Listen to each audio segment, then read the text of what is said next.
గారిని అడుగుదాం. అయితే 2014లో రాష్ట్ర అటు ఆంధ్రప్రదేశ్లోనూ కాంగ్రెస్ ఓడిపోయింది, 2 తెలుగు రాష్ట్రాల్లో కాంగ్రెస్ ఈ 10 ఏళ్లలో గెలవలేదు, ఇప్పుడు తెలంగాణలో గెలిచింది, కేంద్రంలో వరుస 2 సార్లు ఎన్డీఏ అధికారంలోకి వచ్చింది. ఖచ్చితంగా అది కూడా మనం తులసిరెడ్డి గారిని అడుగుదాం. రైట్, తులసిరెడ్డి గారు, వైఎస్ షర్మిల వచ్చారు కాంగ్రెస్ పార్టీలోకి, ఆమెకి భ్రమలు తొలగిపోయి అంటున్నారు. అసలు ఏ భ్రమలు తొలగిపోయాయి? రాష్ట్ర విభజనకు సంబంధించి ప్రత్యేక హోదాతో పాటు చాలా అంశాలను అడ్రస్ చేయాల్సిన అంశాన్ని నేను పోరాటం చేస్తానని ఆమె ఎక్కడైనా చెప్పారా? ఇలాంటి అంశాలు ఇప్పుడు వైఎస్ఆర్ కాంగ్రెస్ పార్టీ తెర ముందుకు తెస్తోంది. ఆమె రాకతో హస్తరేఖలు మారుతాయా ఏపీలో? మీ అంచనా ఏంటి?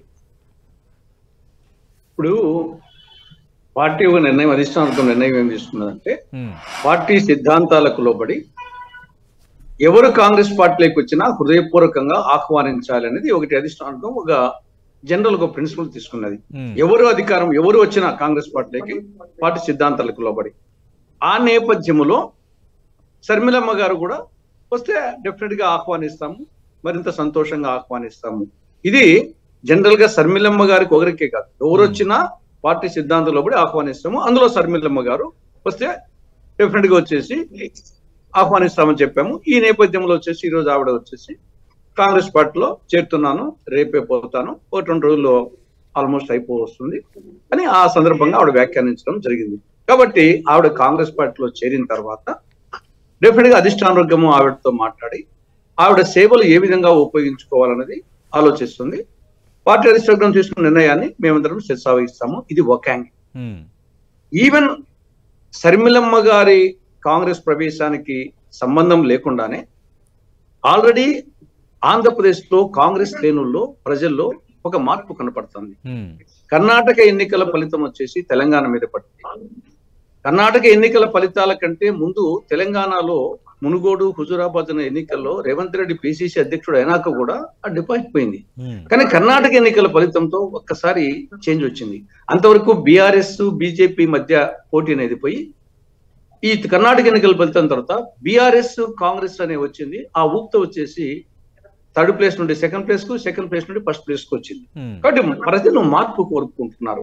ఇక్కడ కూడా షర్మిలమ్మ గారి ప్రవేశాన్ని కొంచెం సేపు పక్కన పెడితే ఆల్రెడీ కర్ణాటక ఎన్నికల ఫలితం తెలంగాణ మీద పడినట్టుగా కర్ణాటక తెలంగాణ 2 ఎన్నికల ఫలితాలు ఆంధ్రప్రదేశ్ మీద గణనీయంగా పడింది. కాబట్టి ఇక్కడ కూడా ప్రభుత్వాన్ని మార్చాలని రైతులు పంట మార్పిడి చేసినట్టు ప్రభుత్వాన్ని మార్చాలని నిర్ణయించుకున్నారు. కాబట్టి ఆ నిర్ణయించుకున్న నేపథ్యంలో ఎవరు అనే దాని కాడ అంటే తులసిరెడ్డి గారు అంటే కర్ణాటక ఇంపాక్ట్ తెలంగాణపై పడింది కాబట్టి ఖచ్చితంగా ఆ ఇంపాక్ట్ ఏపీపై పడుతుందని ఒక అంచనాకు మనం రావచ్చా? ఆంధ్రప్రదేశ్లో అటు అధికార వైఎస్ఆర్ కాంగ్రెస్ పార్టీ, తెలుగుదేశం పార్టీ 2 బలమైన ప్రాంతీయ పార్టీలు ఉన్నాయి. ఇప్పుడు తెలుగుదేశం పార్టీకి జనసేన యాడ్ అయి ఉంది. గత 2 ఎన్నికలు 2014, 2019 ఎన్నికల పర్సంటేజ్ మనం తీసుకున్న కాంగ్రెస్ పార్టీ 3% లోపు ఓట్లు మాత్రం అక్కడ సాధించింది. బట్ వేరే తెలంగాణలో కాంగ్రెస్ పార్టీ ఓటమి చెందిన కొంత సిగ్నిఫికెంట్ పర్సంటేజ్ వచ్చాయి, ఎంపీ స్థానాలు వచ్చాయి, ఎమ్మెల్యే స్థానాలు వచ్చాయి. ఈసారి ఇంకా విజయమే సాధించారు. నిజమే, ఎంపీ ఎమ్మెల్యే స్థానాలు వచ్చింది వాస్తవమే. కానీ what about Huzurabad, what about Munugode? Huzurabad కు బద్వేల్ కు ఒకేసారి ఉప ఎన్నికలు జరిగినాయి. అవును, రేవంత్ రెడ్డి ప్రెసిడెంట్ అయినాకనే హుజూరాబాద్ లో 3000 వచ్చాయి, బద్వేల్లో 5000 వచ్చాయి. అక్కడ మీరు చెప్పినట్టుగా బలమైన నాయకులు ఉన్నారు. కొంత పర్సెంటేజ్ అనుకునే చోట్లోనే అక్కడ డిపాజిట్ పోయింది, అక్కడికంటే ఇక్కడ ఎక్కువ ఓట్లు వచ్చాయి. కాబట్టి అదే విధంగా వచ్చేసి మార్పు అనేది ఒక చిన్న ఇష్యూతో మార్పు వస్తుంది. బీజేపీకి 2 సీట్ల నుండి 303కు పోయినట్టుగా ఒక్కోసారి వచ్చేసి ఏదో 1% నుండి షర్మిల రావడం వల్ల మార్పు వస్తుంది అంటున్నారా? అంతేనా? షర్మిల రావడం వల్ల మార్పు రాబోతుంది అంటున్నారా? నేను అదే చెప్పాను. కొంచెం సేపు షర్మిలను పక్కన పెడితే కాంగ్రెస్ కే జనరల్ గా వచ్చేసి ఆంధ్రప్రదేశ్ లో ఓటర్స్ లో మార్పు వచ్చింది. ఈ నేపథ్యంలో షర్మిల ఎవరు వచ్చినా కొంచెం యాడ్ అవుతుంది. ఆ నేపథ్యంలో రాజశేఖర రెడ్డి గారి కూతురుగా షర్మిల వస్తే మరింత యాడ్ అవుతుంది.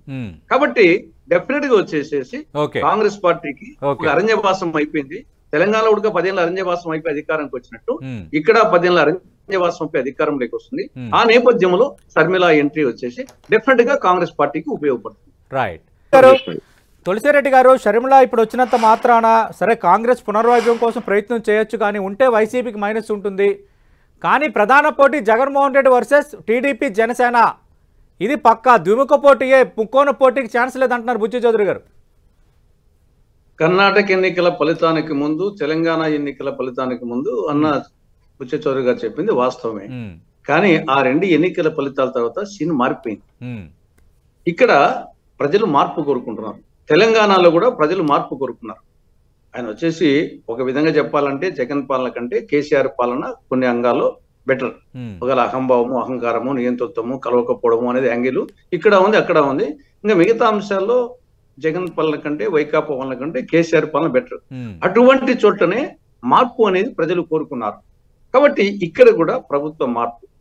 అక్కడ మార్పు అనేది కర్ణాటక ఎన్నికలకు ముందు బీజేపీ బీఆర్ఎస్ అనే మధ్య ఉన్నది. కర్ణాటక ఎన్నికల ఫలితంతో బీజేపీ థర్డ్ ప్లేస్ పోయి కాంగ్రెస్ బీఆర్ఎస్ అనేది వచ్చి ఆఖరికి నువ్వానైనా అనేది కాంగ్రెస్ ఫస్ట్ ప్లేస్కి వచ్చింది. ఇక్కడ కూడా కర్ణాటక ఎన్నికల ఫలితం కొంత ప్రభావితం ఆంధ్రప్రదేశ్ మీద. ఇక్కడ కాంగ్రెస్ శ్రేణులు పండుగ చేసుకున్నారు. కర్ణాటక కంటే ఇక్కడ ఎక్కువ చేస్తున్నారు, అంటే ఒక ఉత్సాహం. తెలంగాణ తర్వాత మరింత బలపడింది. అటు కాంగ్రెస్ పార్టీ కార్యకర్తల్లో కానీ ప్రజల్లో కానీ కాంగ్రెస్ పార్టీ పట్ల ప్రజల చూపు కాంగ్రెస్ వైపు మళ్ళింది. ఈ నేపథ్యంలో ప్రభుత్వ మార్పు చేయాలనుకున్నప్పుడు ఇంకా ఉండేది టీడీపీ జనసేన కాంబినేషన్ కాంగ్రెస్ అనే నేపథ్యంలో మాకున్న అడ్వాంటేజ్ ఏమంటే మూడు వరాలు. ఒకటి ప్రత్యేక హోదా, రెండు రాయలసీమకు ఉత్తరాంధ్రకు స్పెషల్ డెవలప్మెంట్ ప్యాకేజీ, మూడవది చట్టంలోని విభజన చట్టంలోని అంశాల అమలు. ఇది ప్రధానంగా మిగతా స్టేట్ బడ్జెట్ లో ఎవరు వచ్చినా చేస్తారు. కానీ ఈ మూడు వరాలు కేంద్ర ప్రభుత్వం ఇవ్వాలి. కేంద్ర ప్రభుత్వంలో బీజేపీ అన్న సొంతంగా కానీ మిత్రపక్షాలతో కలిసి కానీ, కాంగ్రెస్ సొంతంగా కానీ మిత్రపక్షాలతో కలిసి కానీ ఈ రెండింటికి అవకాశం ఉంటుంది. ప్రాంతీయ పార్టీలకు అవకాశం ఉండదు. కాబట్టి ఇక్కడ బీజేపీ ఆల్రెడీ అవకాశం ఉండి ఇవ్వనని చెప్తా ఉంది. కాంగ్రెస్ అధికారంలోకి వస్తే ఇస్తానని చెప్తుంది. కాబట్టి మాకు ఈ అడ్వాంటేజ్ ఉంది. ఎప్పుడు ప్రభుత్వాన్ని మార్చాలనుకున్నప్పుడు ఇక్కడ టీడీపీ జనసేనను ఎంచుకున్నామా, కాంగ్రెస్ ఎంచుకున్నాం అన్నప్పుడు టీడీపీ జనసేన మీద ఆల్రెడీ 5 ఏళ్ళు అధికారం ఇచ్చాము, చూసాము, వాళ్ళ చేత కాలేదు. తర్వాత బీజేపీకి అనుకూలంగా ఉన్నారు. రేపు ఒకవేళ కేంద్రంలో బీజేపీ వచ్చిన వీళ్ళు మళ్ళీ ఇదే పరిస్థితి. కాబట్టి కాంగ్రెస్ కు వచ్చేసి కేంద్రంలో రాష్ట్రంలో అధికారంలోకి అటు ఎంపీ సీట్లు ఎమ్మెల్యే సీట్లు ఇస్తే గతంలో 42 ఎంపీ సీట్లు ఉభయ తెలుగు రాష్ట్రాల్లో ఉన్న కారణంగానే 2004లో కానీ 2009లో కానీ ఇక్కడ ఎక్కువ సీట్లు ఎంపీ సీట్లు రావడం కారణంగానే కేంద్రంలో అధికారంలోకి వచ్చింది, రాష్ట్రంలో అధికారంకి వచ్చింది, అభివృద్ధి జరిగింది. కాబట్టి ఇప్పుడు కూడా ఉభయ తెలుగు రాష్ట్రాల్లో 42 ఎంపీ సీట్లు ఉన్నాయి. కాబట్టి రేపు కేంద్రంలో కూడా ఈ 2 తెలుగు రాష్ట్రాల్లో ఎంపీ సీట్లు ఎక్కువ వస్తే కేంద్రంలో అధికారంకి వచ్చే అవకాశం ఉంది.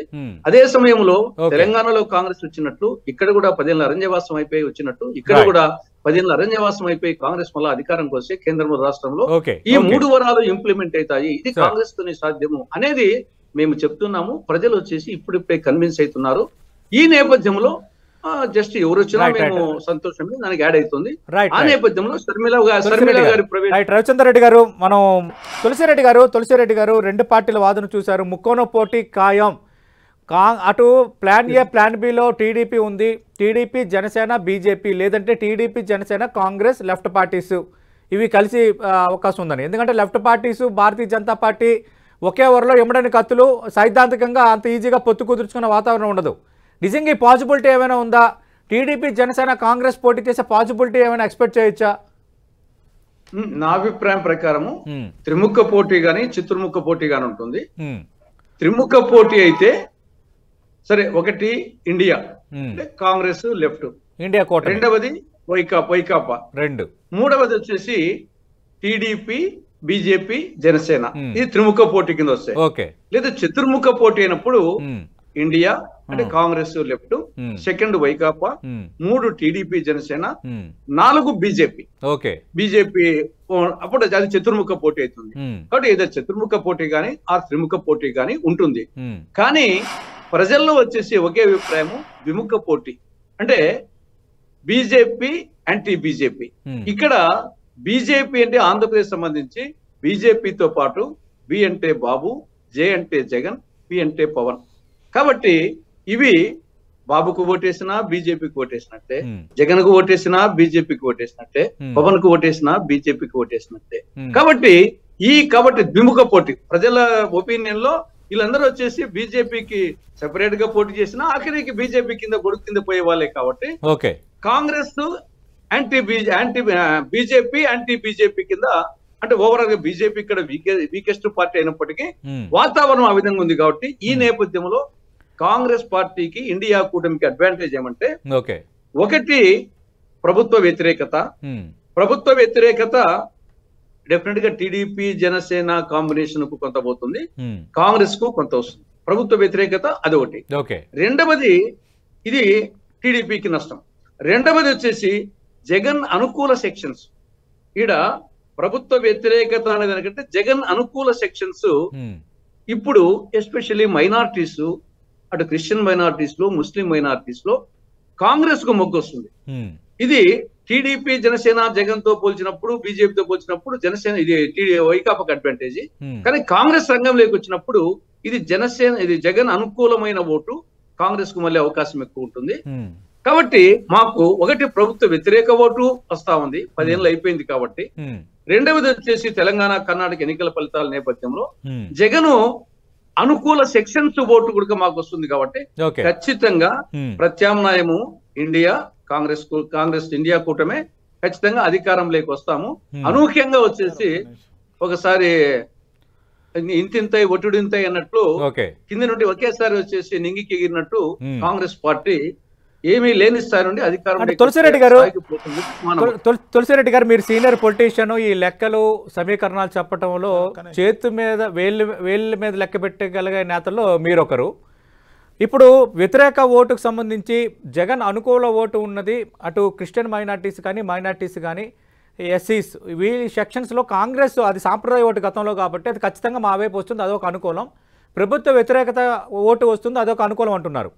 ఇప్పుడు టీడీపీ జనసేన కూడా ఆధారపడేవి ప్రభుత్వ వ్యతిరేక ఓటు మీదే కదా. ప్రభుత్వ వ్యతిరేక ఓటుని మీరు కొంచెం చీల్చుకొని వాళ్ళు కొంచెం చీల్చుకుంటే అది ఫైనల్ గా వైఎస్ఆర్ కాంగ్రెస్ పార్టీకి అడ్వాంటేజ్ అవదా? లేదు, ఇద్దరిని అది ఇప్పుడు ప్రభుత్వం ప్రభుత్వ వ్యతిరేకత, ప్రభుత్వ మార్పిడి అది ఆల్రెడీ అయిపోయింది. ఆ ప్రభుత్వ మార్పిడి చేసే నేపథ్యంలో TDP Janasena BJP combination, TDP Janasena combination plus India కూటమి, ఆ నేపథ్యంలో వచ్చేసి ఇండియా కూటమికి అడ్వాంటేజ్ అవుతుంది. ప్రభుత్వ వ్యతిరేకత ఓటు వస్తుంది, రెండవది వచ్చేసి జగన్ అనుకూల సెక్షన్స్ ఓటు వస్తుంది. కాబట్టి తర్వాత ముందుగానే కాంగ్రెస్ పార్టీ, అంటే మీరు సీనియర్ లీడర్, హైకమాండ్ కి దగ్గరగా ఉన్న లీడరు, మీ అంచనా ఏంటి? టీడీపీ జనసేన ఇండియా కూటమితో కలిసి is there any possibility? India కూటమికి నాకు తెలిసి బీజేపీ అంటే భయం వచ్చేసి వాళ్ళు ఎన్నికలు అయిపోయిన తర్వాత ఆ రోజు కేంద్రంలో రావచ్చేమో కానీ ఎన్నికలకు ముందు వచ్చే క్వశ్చనే లేదు. ఇండియా కూటమి ఎన్నికలకు ముందు వచ్చేసి మేము వామపక్షాలు కలవాల్సింది. ఎవరు వచ్చేసి కాంగ్రెస్